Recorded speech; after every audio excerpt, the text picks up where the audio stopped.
अस्सलाम वालेकुम students, I am Abdul Haseeb और आप देख रहे हैं एक्सेल स्टडी सेंटर।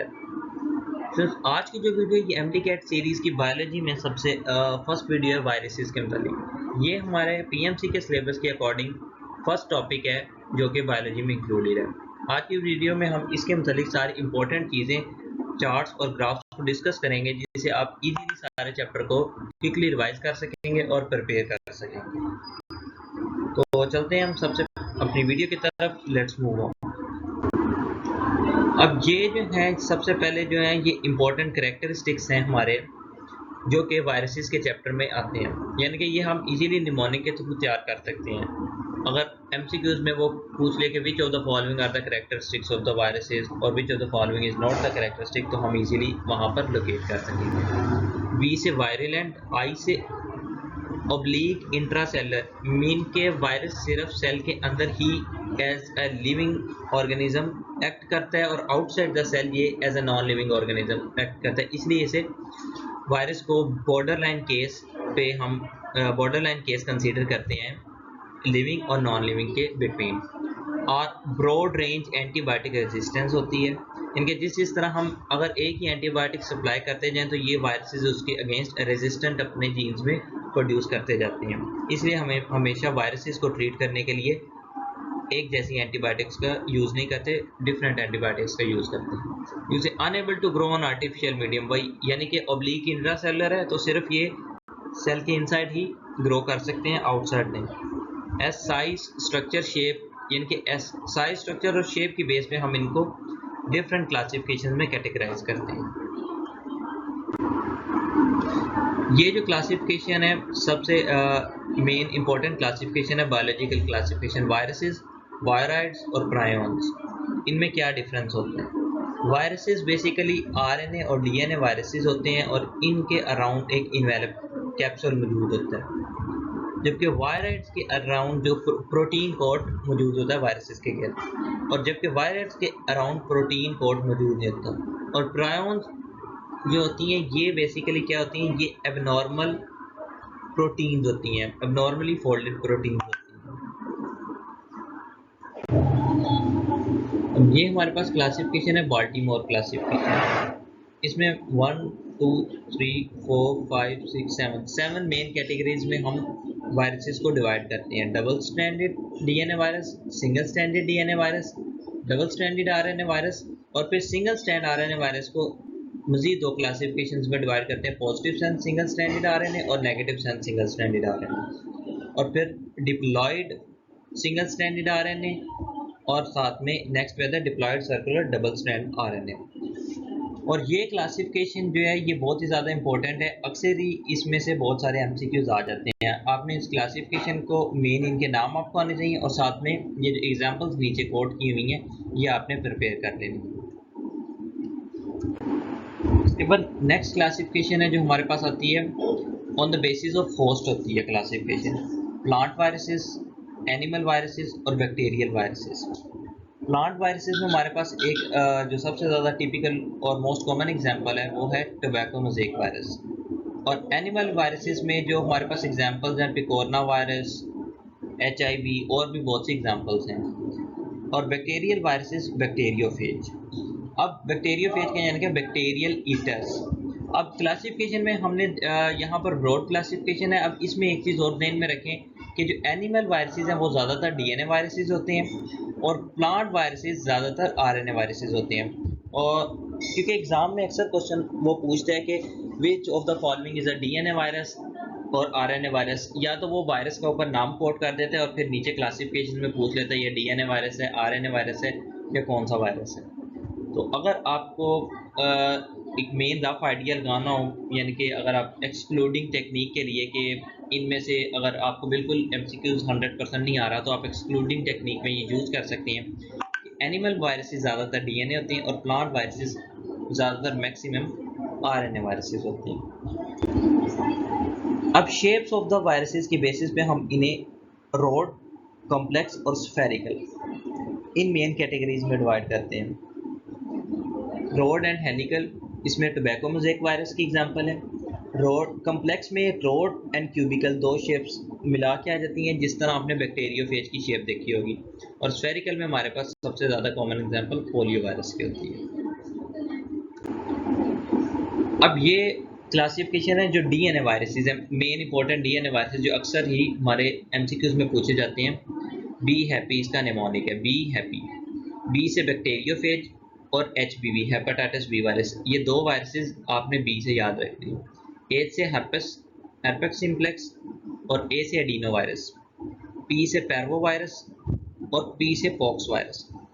ये सारे वायरसेस हैं डीएनए वायरसेस, और इनमें हमारे पास जो बैक्टीरियोफेज है वो नेक्ड है, बाकी सब इन्वेलप्ड है। ये भी वायरसेस की एक क्लासिफिकेशन होती है, नेक्ड वायरसेस या इन्वेलप्ड वायरसेस। इन्वेलप्ड वायरसेस में प्रोटीन कोड के साथ एक एक्स्ट्रा इन्वेलप प्रेजेंट होती है जो कि होस्ट सेल से वायरस अपने गिर्द गेन करता है। इसमें सिर्फ बैक्टीरियोफेज ही नेक्ड वायरस है। अब ये जो है ये निमोनिक है आरएनए वायरसेस का। प्राइम एसी, पी से पोलियो, आर से रेट्रो वायरस, आई से इन्फ्लुएंजा वायरस, एम से मम्प्स वायरस, ई से एचईवी, ए से एचएवी और सी से एचसीवी। अब इसमें हमारे पास 3 वायरसेस हैं जो नेक्ड वायरसेस हैं, बाकी सब इन्वेलप्ड वायरसेस हैं। पोलियो, एचईवी एंड एचएवी ये तीनों नेक्ड वायरसेस हैं और बाकी सब इसमें आरएनए वायरसेस हैं, इन्वेलप्ड वायरसेस हैं। ये बायोलॉजिकल क्लासिफिकेशन वही शुरू में जो आपको एक्सप्लेन कर दी, lichens, prions, viruses and viroids. Viruses के ये कुछ इंपॉर्टेंट पॉइंट्स हैं जो कि आप यहाँ पर देख सकते हैं, इन्हें आप गो थ्रू कर लें क्योंकि अक्सर एमसीक्यूज में ये पूछे जा सकते हैं कि इनकी डिस्कवरी सबसे पहले अवानोस्की ने की थी। और प्लांट जो इन्फेक्टेड वायरसेस हैं वो ज़्यादातर देखें यहाँ पर वही बात आ गई, आरएनए वायरसेस होते हैं, जबकि एनिमल जो इन्फेक्टेड वायरसेस हैं वो आरएनए भी हो सकते हैं, डीएनए भी हो सकते हैं, डबल स्ट्रैंड और सिंगल स्ट्रैंड दोनों आरएनए हो सकते हैं। लेकिन जो प्लांट इन्फेक्टेड वायरसेस है वो मेजरली सिंगल स्ट्रैंडेड आरएनए होते हैं।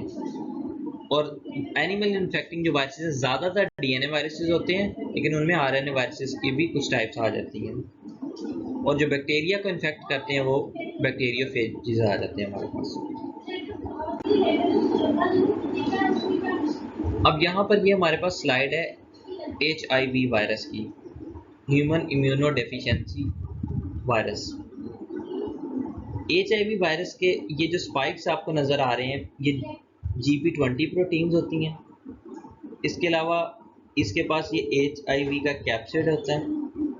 ये बाहर जो रेड कलर का शो हो रहा है जिसके ऊपर GP120 प्रोटीन्स हैं, ग्लाइकोप्रोटीन्स 120, इसको हम कहते हैं इन्वेलप। और इनसाइड पे इसके ये जो प्रोटीन की एक लेयर है इसको HIV कैप्सिड कहते हैं। और ये basically RN reverse transcriptase virus है, यानी कि ये इसके अंदर RNA प्रेजेंट होता है और रिवर्स ट्रांसक्रिप्टेज के एंजाइम्स जो कि HIV जब एंटर होता है बॉडी में उसके RNA को DNA में कन्वर्ट करने में हेल्प करता है ताकि ये अपना फंक्शन परफॉर्म कर सके।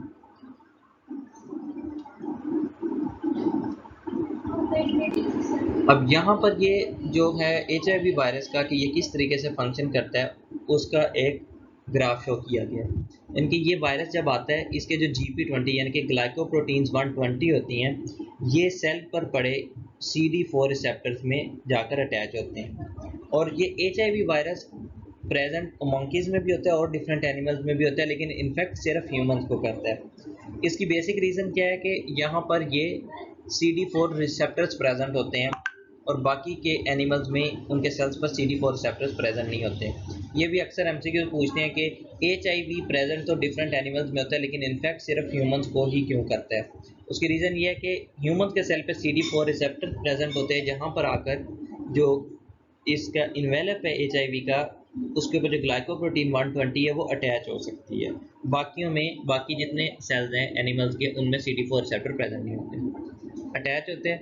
फिर HIV वायरस का इन्वेलप आउटसाइड द सेल ही रह जाता है और उसका जो बाकी जो इनसाइड कैप्सिड है और RNA और उसके एंजाइम्स के कंटेंट है वो सेल के अंदर एंटर हो जाते हैं।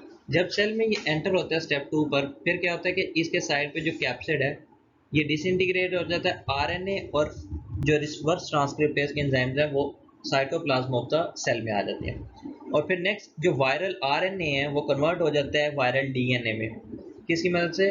रिवर्स ट्रांसक्रिप्टेज की मदद से। और फिर ये वायरल डीएनए न्यूक्लियस में एंटर होकर जो एचआईवी वायरस है उसके रिलेटेड प्रोटीन्स को डेवलप करते हैं और न्यूक्लियस के ऊपर कंट्रोल करके, और फिर नए एचआईवी वायरस यहाँ पर जनरेट हो जाते हैं। और फिर जब काफ़ी सारे वायरसेस जनरेट हो जाते हैं वो लाइसिस के थ्रू सारा ये जो एचआईवी वायरसेस हैं ये सेल से बाहर निकल आते हैं।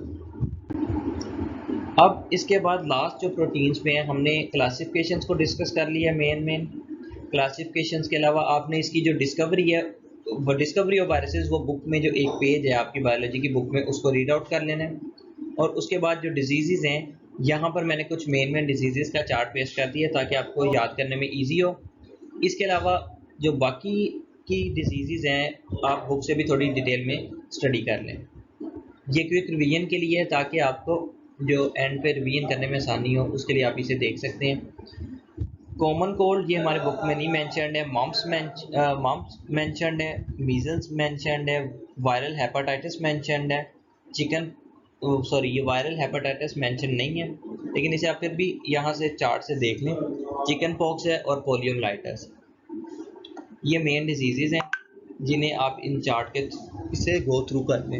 यानी कि ये देखें, पॉजिटिव एजेंट मम्प्स का मम्प्स वायरस, मीजल्स का rubella virus, viral hepatitis B virus को कहते हैं। चिकन पॉक्स में वॉर्टिसेला ज़ोस्टर वायरस का नाम है जो कि एक डीएनए वायरस है, इन्फेक्ट करता है। और पोलियोमाइलाइटिस में आरएनए वायरस। जी स्टूडेंट्स, ये थी हमारी आज की वीडियो जिसमें हमने इससे तमाम वायरसेस से रिलेटेड मेजर चीज़ों को रिवाइज़ की है। इसके बाद नेक्स्ट वीडियो में हम जितनी भी डिफरेंट मेजर अकेडमीज़ हैं, यूएचएस के पास पेपर्स हैं, पीएमसी के पास पेपर्स हैं, उनके तमाम एमसीक्यूज़ और कोशिश करेंगे उनकी जो करेक्ट आंसर की है वो भी आपके साथ शेयर कर दी जाएगी। जी स्टूडेंट्स, ये थी हमारी आज की वीडियो। उम्मीद करता हूँ कि आपको वीडियो पसंद आई होगी। अगर आप इस वीडियो के अलावा किसी और कंटेंट की एडिशन इसमें चाहते हैं तो कमेंट सेक्शन में आप हमसे पूछ सकते हैं, और इसके अलावा कोई भी क्वेरी या क्वेश्चन है तो कमेंट सेक्शन में पूछ लें। थैंक यू, अल्लाह हाफिज़।